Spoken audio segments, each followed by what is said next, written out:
Welcome back to my channel. అందరికీ నమస్కారం. బాగున్నారు ఫ్రెండ్స్? ఈరోజు బిగ్ బాస్ చరిత్ర అసలు ఎలా మొదలైంది, మన తెలుగులోకి ఎలా వచ్చింది, దాని గురించి మనం మాట్లాడుకుందాం. అసలు బిగ్ బాస్ చూడడం వల్ల మనకి కలిగే నష్టాల గురించి కూడా మనం మాట్లాడుకుందాం.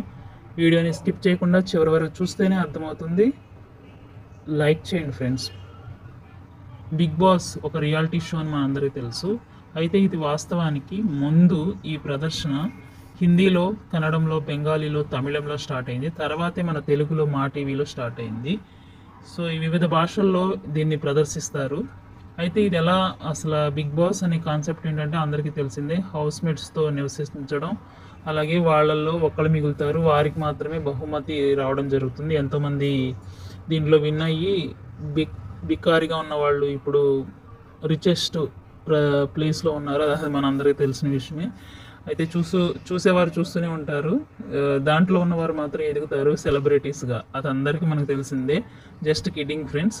ఇది ప్రపంచంలోనే అత్యున్నతంగా, అత్యంత ప్రాముఖ్యమైన షోగా ఇది ప్రపంచానికి పరిచయం అవుతుంది. సో ఈ యొక్క చరిత్ర ఏంటంటే బిగ్ బాస్ 2006లో సోనీ టీవీలో మొదలైందనమాట. సో దానికి టీవీలోనే ప్రారంభమైంది. తర్వాత కన్నడ, మలయాళం, హిందీ ఇలా వివిధ భాషల్లోకి మార్చి ఈ కాన్సెప్ట్ని తీసుకురావడం జరిగింది. మన ప్రజెంట్ అయితే మా టీవీలో నడుస్తుంది. 2013లో బెంగాలీలో బిగ్ బాస్ షోని ప్రారంభించారు. అలాగే తమిళంలో 2017లో ప్రారంభించారు. తెలుగులో అయితే 2017లో ప్రారంభించారు. మరాఠీలో 2018లో ప్రారంభించారు. సో మలయాళం 2018లో స్టార్ట్ చేశారు. ఈ విధంగా షోల్ని ఒక్కొక్క టీవీలో ఒక్కొక్క విధంగా ప్రదర్శించారు, ఒకటే కాన్సెప్ట్తో.